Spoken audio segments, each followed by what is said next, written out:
chân lệ hi anh ấy cô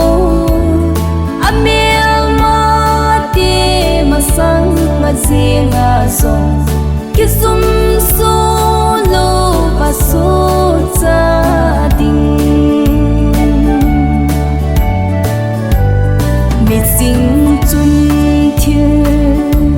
si hùng rung đi amu ma sa aki hin so hi bang chun mi ngol mi tham va ham si na ho to nói gì pakai ta san nay kinh tế chun til pha chân lệ hi anh ấy cô amel ma ti mà sang mà riêng à rồi cái sum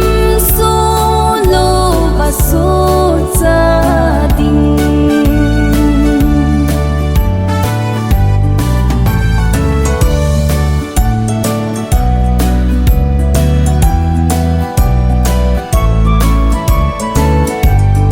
na lung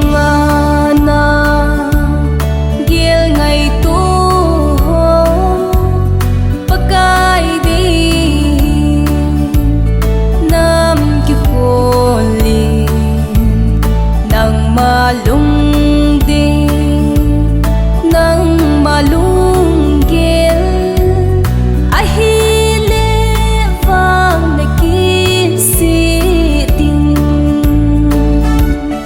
pakai ta san nay kinh tế chun til pha chân lệ hi anh ấy cô amel ma ti mà sang mà riêng à rồi